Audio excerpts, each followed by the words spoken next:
So Dr. Suhas, Ayurveda talks about these very primal needs that every human being has. They're called the four pursuits. And I'm interested in how you can relate these four pursuits that everybody has in life to the primal qualities of the Gunas. Yeah, there are two different things that we are talking about here. One is the four different pursuits for leading a healthy, meaningful, fulfilling human life. They are called as dharma, artha, kama and moksha. Dharma is to understand your life purpose, to do your rightful duty and conduct, what is suitable at a given time. You could be a wife to someone, you could be a mother to someone, you could be a sister to someone. You have different roles to play. And you're still a yoga teacher, you're still doing something for your students, for your patients. There are different roles everyone plays. So understanding your dharma in life and finding that mission, finding that purpose that is a mere extension of you, that what you do is very important. We all want to earn artha, which is money, wealth, finances, abundance, prosperity, but understanding that money which is serving the cause, which is doing something good, and making sure that the job and the work and the way we earn money makes us feel happy about ourselves and makes some kind of a difference in someone else's life. The third one is kama, which is fulfilling your desires and satisfying your needs in terms of your sensory faculties. You don't want to overuse, abuse, underuse those faculties, because one of the root cause of ignorance and imbalances is getting carried away with sensory fulfillment. So using your desires to the best of your ability and in moderation. That's Probably the most challenging one. That's the most challenging. Yeah, desire is the most challenging, especially when there's so many things that we borrow so many desires from the outside We world. do, and these senses are something which can create happiness in our life and also create unhappiness. It's a double-edged sword. When those senses, according to Patanjali's Yoga Sutras, they are drawn inwards, that is yoga. When the same senses are drawn outward, that is bhoga. And when they are drawn even outward to a degree of abuse, that's what is roga, which is diseases. So the senses are the gateways of perception. We want to regulate them so that we can help attain our self-realization and the goal of enlightenment. We don't want them to be scattered too much. So kama is desire, and moksha is the pursuit for self-realization and enlightenment. So there are four specific divisions in human life: dharma, artha, kama and moksha. They all go hand in hand. They're called as four Purusharthas. We want to constantly do all of those things together. And they are not you do one and then second, but they're all hinged together. So you have to do all of them at once.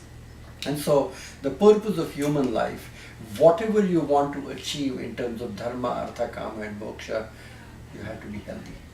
Health is the basis of attaining whatever you want to achieve in life.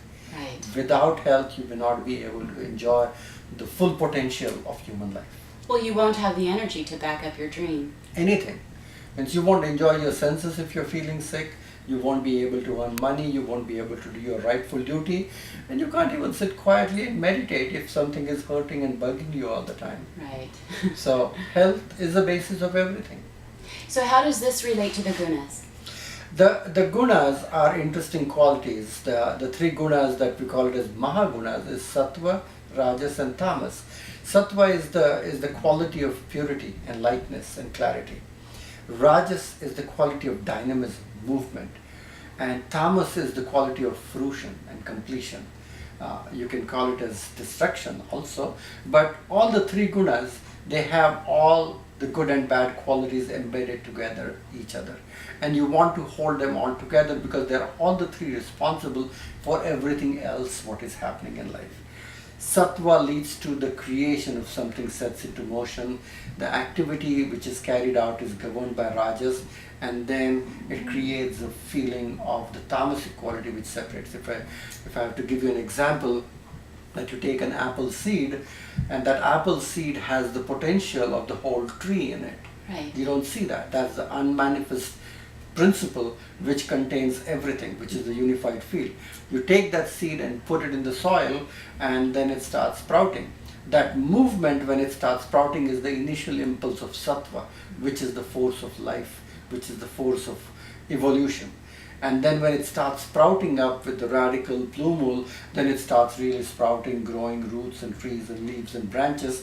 That's the force of rajas. It's the multiplication. It's the force of multiplication and dynamism and growth and everything. And it will lead to a fruition where it will create an apple. Tree will lead to an apple as a fruit on the tree itself. And at some point when it's ripened in the sunlight, that apple will fall down from the tree, and that's the tamas force, which is the force of separation and destruction. But you may call it as separation and destruction, but that apple does contain another seed which can really lead to the reconstruction of the tree all over again. So the Trinity principle, which is embedded in these three gunas, is the most unique principle. And that pervades in everything that we talk in Vedic literature in Ayurveda. You can call it as the forces of Vata, Pitta and Kapha, Sattva, Rajas and Tamas, production, maintenance, destruction, Lakshmi, Durga, Saraswati, Vishnu, Brahma, Mahesh. You can call it with so many different names. Even the Christian Trinity of Son, Father and the Holy Spirit is the same thing. Right. So you're talking about this 3 in 1 and 1 in 3. They are all qualitative expression of the unmanifest principle of Purusha, or the silent force of unmanifest, from where the whole creation begins. So they're all inside of me.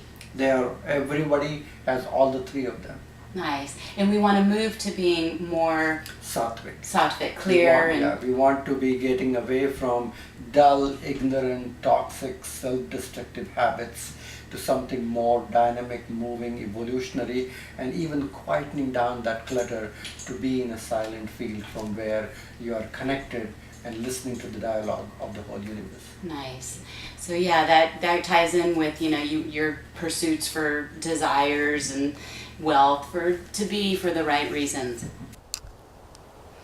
It is natural and normal to follow these 4 pursuits, to follow your gifts, your inspiration, your dharma, to follow recognition for a job well done, to be recognized by others, to receive money or pay for a job well done or for your pursuit. We need to feel that we can follow our desires, for wherever they lead us, and not become annihilated by them. And ultimately, we all, as a human species, as a human being, need to feel liberated.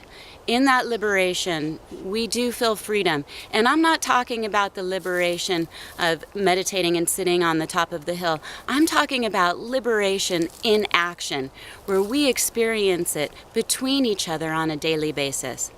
I am so honored and grateful to my mentor, Dr. Suhas, and his team over at the Ayurvedic Center for all the work that they do in facilitating this and our goals. And I am just in appreciation to everybody, and myself included, and that's my recognition.